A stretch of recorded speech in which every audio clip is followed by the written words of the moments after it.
बागेश्वर धाम वाले पंडित धीरेन्द्र शास्त्री इस समय सुर्खियों में है। सोशल मीडिया हो या फिर टीवी चैनल, हर जगह चर्चा जारी है। लेकिन आपको बता दें कि एक समय ऐसा भी था जब बागेश्वर बाबा बेहद गरीबी और बदहाली का शिकार थे। बाबा का जीवन गरीबी से फॉर्च्यूनर की गाड़ियों के काफिले तक का रहा। आज हम उस सफर को बताएंगे, उस हकीकत को बताएंगे जिससे कम लोग रूबरू होंगे, जिनके दरबार में हजारों की भीड़ लगती हो, जिनके नाम पे सोशल मीडिया प्लेटफॉर्म के यूजर्स लाखों कमा रहे हों। आइए जानते हैं ऐसे धीरेन्द्र शास्त्री के बचपन से लगा करके अब तक की कहानी। बाबा का जन्म सन 1996 में बुंदेलखंड के छतरपुर जिले के गांव गाड़ा में हुआ। ये दो भाई और एक बहन थे। छोटा भाई, जिसका नाम शनिगाल गर्ग उर्फ सौरभ है, इनकी बहन का नाम रीता गर्ग है। पिता का नाम राम कृपाल गर्ग और माता का नाम सरोज है। परिवार इन्हें प्यार से धीरू भी कहता था और गांव वाले धीरेन्द्र गर्ग। इनकी प्रारंभिक शिक्षा गांव में ही हुई। इंटर तक की शिक्षा गांव में ही हुई। इंटर की शिक्षा प्राप्त करने के बाद एक प्राइवेट विद्यालय से इन्होंने बीए किया। हालांकि शास्त्री जी का पढ़ाई में ज्यादा मन नहीं लगता था। बागेश्वर धाम बाबा का परिवार उस समय बेहद गरीब हुआ करता था।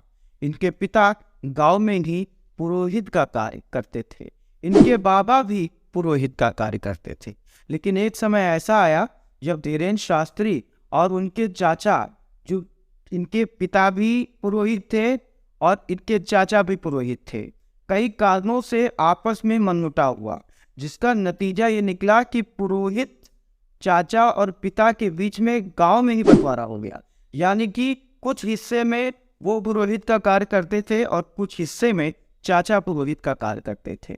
जब ये बंटवारा हुआ तो स्थितियां और दयनीय हो गई।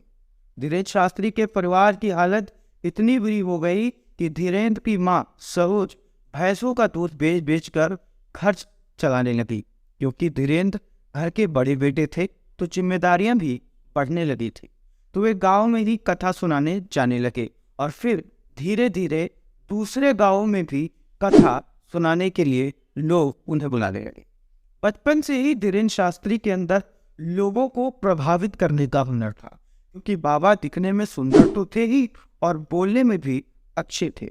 इन कारणों से उनकी लोकप्रियता दिन प्रतिदिन बढ़ती चली गई। उन्होंने अपने गाड़ा गांव में ही शंकर जी की एक प्राचीन मंदिर में अपना स्थान बना लिया। इस मंदिर में भगवान शिव का ज्योतिर्लिंग है।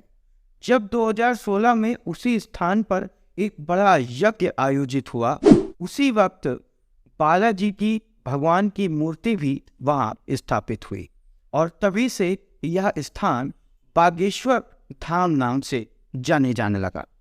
लोगों का आना जाना शुरू होने लगा था और देखते ही देखते संख्या भी बढ़ने लगी।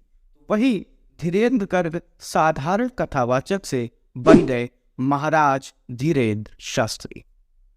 बाबा का दावा है कि वो पर्चे पर किसी के मन की बात पहले ही डालते हैं और अपने दरबार में भूत प्रेत को भगाने का काम करते हैं। यानी कि यदि किसी व्यक्ति के ऊपर भूत प्रेत आ जाए तो उस धाम में जाकर बाबा के सामने जाकर के वो भूत प्रेत भगाने का कार्य करवाते हैं। जब शास्त्री जी से यह पूछा जाता है कि आप शादी कब करेंगे, तो कहते हैं कि जब समय आ जाएगा तब करेंगे। यानी कि बाबा संन्यास नहीं लेंगे, बाबा गृहस्थ जीवन में रहना पसंद करेंगे। वैसे तो यह बाबा है, मगर इस आधुनिक युग में इन्हें स्टाइलिश बाबा के नाम से भी कहा जाए तो कम नहीं, क्योंकि फैंसी कपड़े और ब्रांडेड चश्मे पहने हुए बाबा अक्सर दिखाई पड़ते हैं। बाबा फॉर्च्यूनर सफारी जैसी गाड़ियों में चलते हैं। उनकी सुरक्षा में भी गाड़ियों का काफिला चलता है। कई लोगों का यह भी मानना है कि बाबा अंधविश्वास को फैला रहे हैं, जिसके चलते उनके खिलाफ नागपुर पुलिस स्टेशन में केस भी दर्ज है। लेकिन वही दूसरी ओर इन दिनों बाबा की फैन फॉलोइंग बढ़ती ही जा रही है। ऐसे में बाबा चमत्कारी हैं या अंधविश्वासी, यह कह पाना बेहद मुश्किल है।